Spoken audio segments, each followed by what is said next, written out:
Thank you, Madam Speaker. The Honourable Prime Minister, Honourable Leader of Opposition, the Honourable Members of the House. Madam Speaker, I'm grateful for this opportunity to update the House on the implementation of non-formal education policy and my Ministry focused delivery to meet the needs of our youth.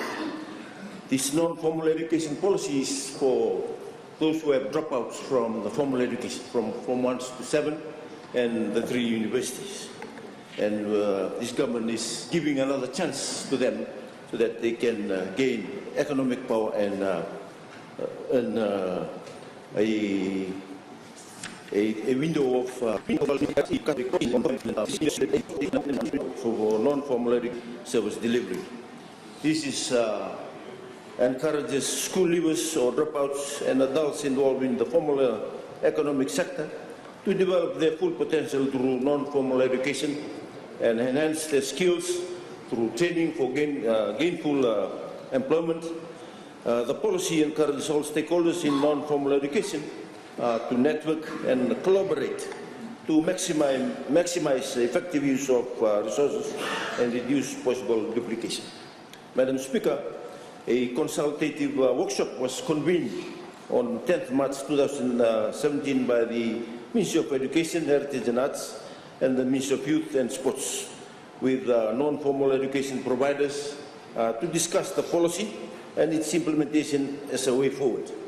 Stakeholders from ministries, NGOs, and of course our tertiary institution attended the forum. In the next week, for the first time, a non-formal education interim council will meet to review and final strategies for the way forward as we formulate the means to establish a national non-formal education council within 3 months. I look forward to addressing the council at its first meeting together with my colleague, the Honourable Minister of Education. Madam Speaker, during the consultation held earlier this month, the non-formal education providers focused on the implementation of a non-formal education policy and the various skills training non-formal education providers currently implement. I am pleased to report that the areas also put on the agenda were the accreditation of NFE or the non-formal education training as access across the board, how to identify and support those who have dropped out of university as well as schools, how to address the numerous social ills confronting our country through non-formal education training, how to promote non-formal education training so that it is not seen as a second-class form of education, complementing the work of organization rather than duplicating through improved coordination and networking, non-formal education courses online to maximize the use of technology, addressing underemployment as well as unemployment, and involving our national sports organization as non-formal education providers. Madam Speaker, our 5 training centers located around Fiji offer basics organic agriculture training, carpentry training, training in fiberglass boat and small engine repairs, as well as music and contemporary performance. Our carpentry training is accredited by the Fiji National University, and we continue to work with the Fiji Higher Education Commission to ensure all our training courses are accredited for the benefit of our young people.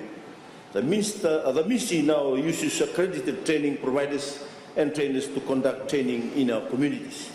Madam Speaker, as one who had undertaken the Duke of Edinburgh International Award, I'm delighted that the Ministry of Youth and Sports is building the international non-formal education program across the country. Both the Ministry of Education and my ministry administered and promote the Duke of Edinburgh International Awards program throughout school and youth clubs. We are working with the Fiji Correctional Service, as I've stated before, hoping to have it introduced to the largest proportion of people in our correction facility, the youth, across all facilities in Fiji. Further, through funding received from the Duke of Edinburgh International Awards, we are working with the Fiji Police to implement the program as an identified red zone in the Tokawanga Housing Division. This we are doing with the Pygmies Youth Club as they, the Fiji Police Force and the Ministry of Youth and Sports work to reintegrate the youth and the housing division in a positive direction, as you know. Madam Speaker, the Pygmies Youth Club is focused on providing a young generation movement in every situation. This is a testament to my ministry commitment towards the non-formal education sector and our increasing focus on youth at risk. Madam Speaker, our mobile skills and empowerment training are a popular program in urban, rural and maritime communities. We offer training on leadership, management, boat masters training, financial literacy, small engine repairs, setting up SMEs and more in collaboration with our stakeholders. This is demand-driven, the training that provides young people the necessary skill to help create viable sources of revenue and promote small or micro enterprise activities. Madam Speaker, last year in 2016, in collaboration with the Technical College of Fiji, we conducted 2 carpentry training courses in Coral Island as we saw the need for more skilled carpenters to speed up the rebuilding program on the island. There were 98 young people who attended the 2 courses, who received the certificates of attainment. This also provides the platform for these young youth to pursue further courses with Technical of Fiji or other recognized training providers. As indicated during the last sitting, 7 women take part in the training and qualified. A similar training was closed last Friday by the Assistant Minister of Youth and Sports, Honorable Ilyas Rendelane in Bemana in Nanroa. We also coordinate other skills training on tourism in Takumini in Banga, Sawani in Naitasiri, in collaboration with the training provider accredited by the Fiji Higher Education Commission. The training conducted ranges from food and beverage, pottery and security, beauty therapy, customer service and tour guiding, with a total of 70 youths graduating with a certificate of completion from 3 courses conducted. This certificate allows the participant to further their training with the service provider on a much deeper level to attain the certificate of attainment. 3 weeks ago, I was in the Tikina of Tokemalo in Ra, and in Nokoroko, a total of 10 villages in the Ra province, and saw that many were still living in tents since the instant heat. Although they have all building materials from the Help for Homes program, there is still a shortage of carpenters and builders. I'm delighted to say that through our partnership with the Technical College, we will be offering a basic carpentry courses from this weekend for the people of Tokemalo so they can rebuild their house. Some have received basic carpentry equipment from Habitat for Humanity in addition to the building materials. The training was to assist the communities to rebuild their homes and their lives. This is the power of non-formal education, as training can be offered anywhere at any time for the betterment of our communities. Last Thursday, the Ministry, in collaboration with the Fiji Commerce and Employees Federation, announced and launched nomination for the inaugural Fiji National Youth Entrepreneurs Award, which will be held in May this year. The Ministry commitment to host the event stems from our efforts to encourage and reward entrepreneurship among youths in Fiji. The awards will strengthen all partners in the non-formal education sector and raise awareness among the nation's youth populace of the critical role that private enterprise and entrepreneurship plays in economic growth and nation building. This, no doubt, will recognize the work done by many non-formal education providers behind the scenes in the area of entrepreneurship. Madam Speaker, the Ministry of Youth and Sports also the mission also is to promote and educate young Fijians to be knowledgeable and understand our 2013 and the basic human rights. I believe that this is essential for young Fijians to take ownership of our nation's constitution, respect our diversity, and help foster tolerance within our communities. Last Friday, I officiated in the closing of a human rights and gender-based violence training on women and children in Suva for more than 50 youth representatives from the Maritime Islands of the Eastern Division. I emphasize to our young people that violence against vulnerable groups is not acceptable in our country, and that we must all work together to stop in its tracks. Again, Madam Speaker, we are utilizing a non-formal education setting to expedite an important and timely message to our young people and to break the silence that exists about this unacceptable behavior. The ministry is a strong advocate for unity under our Constitution and for youths to appreciate that our diversity is our strength. Our nation has succeeded culturally, politically and economically because of our diversity and not in spite of it. Fiji's history has proven that intolerance can sometimes rear its ugly head in our communities. Through our programs and commitment, we want to empower youth and prove clearly and unflinchingly that together we can and we will create a better future for us all. Madam Speaker, I wish to end by saying that we need to recognize and support non-formal education. Regardless of its name, it is for sure an essential instrument for a long life learning and is a significant contribution to our economy. Madam Speaker, thank you for this opportunity again for me to update the House on the implementation of non-formal education policy.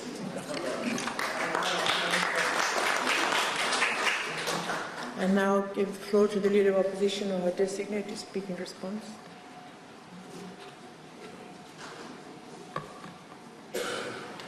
Thank you, Madam Speaker. Madam Speaker, I would like to thank the Minister for his ministerial statement this afternoon. Madam Speaker, youth is an important ministry because the youths are the future leaders of our country. It is important to nurture the youths as their assets that spearhead the workforce of this nation. The joint policy should be a proven basis that maintains the youths in their provinces and help develop their own resources. Non-formal education, as we understand, is a translation of land knowledge with what is available on land and sea and translate them to productive masses. This process is to undergo training, and this has to be rigorous in nature and meet the need and the title of the goal. We still need to utilize the vast land and ocean in our nation. Madam Speaker, the implementation of dropouts in the non-formal education has to be geared to venture in rural and maritime areas, especially in urban areas. We have seen the number of people that commit criminal activities, and we do not want youth to be in this category. And if this could be taken into account by the Ministry. The review of subjects on this formal education council is to be taken on board. The need to manage the needs of youth into the equation. This is vital because of the use of taxpayers' money. It is to be accountable. On non-formal education policy, the Ministry has to ensure the broad approach has to be taken, and we have girls and underprivileged ones taken care of. The training centers in Fiji should be tailor-made with what is needed in various provinces. Madam Speaker, on the youth and the 2013 Constitution, can we have a national referendum on the 2013 Constitution for the youths?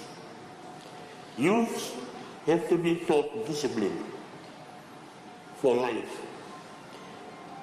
They have to be taught virtues of life in the Bible and other holy books. It is not about having a degree. It is not about using skill learned and put the best use for the national development. Madam Speaker, this morning I was saddened, Madam Speaker, to see a truck from the election service parked outside, opposite our parliament, with 15 youths getting out and proceeded to the cell down below to await for their court cases. I was saddened to see these youth, Madam Speaker. To my concern,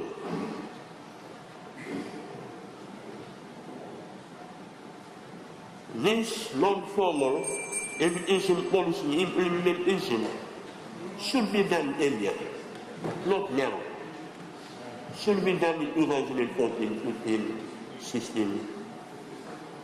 The question I ask myself, why now? Nevertheless, Madam Speaker, I thank my friend, the Honourable Minister, for the implementation or implementing this policy this year. Thank you, Madam Speaker. And now call on the leader of NFP or his designate to speak in response. Thank you, Madam Speaker, and I thank the Minister for his ministerial address on non-formal education policy implementation. Madam Speaker, it's good to see that the Ministry is partnering with line ministries like Ministry of Education and Ministry for Health in promoting this non-competitive, non-formal education policy implementation. Madam Speaker, most of our youths in correction facilities are between the ages of 18 to 30. And whilst the program's primary target was students and continues to be, I urge the Minister to take into account the non-student areas. And I believe that the new entrance into this program will be target-based, and needless to say that most of our youth that are in correctional facilities, institutions, they need this more than anyone else, together with youth with disabilities, street kids, drug users, sex workers, unemployed youths, and generally youths who are disadvantaged. So whilst we're talking about youth on the one side, any training, any program that are implemented or initiated, they need to be focus-based and must have relevance. So the relevance that we're talking about, relevancy in this sector, Madam Speaker, is most of our youth, as alluded to by my colleague, Honorable Matni Tabua, it's the same thing that truckloads of our youths are being brought to court to answer charges. But in these non-formal education implementation policy must be geared towards youths who have, as I mentioned, in these various sectors. And the partnership that the Ministry is working with, particularly with Duke of Edinburgh International Award, DIA, it is a good one. And the target should not only remain with those advantaged people, but also with some youths who have had training. And the wisdom would be to ask the Minister if some older people who have leadership training are gathered together in clusters around the country to supplement the program and to complement with the initiatives of the Ministry. And Madam Speaker, as I said, it's a non-competitive one. The non-formal education policies implementations must also be targeted with the Ministry of Health because of the ever increasing NCDs in the country, and youth must be taught not only to engage in economic activities, but cultural, traditional, and other aspects of their lives. Because in the end, youths of today are the leaders of tomorrow. And Madam Speaker, finally, we welcome this program, but as I said, they must be targeted, focused, and with relevancy in the entire aspects of the program. Thank you, Madam Speaker.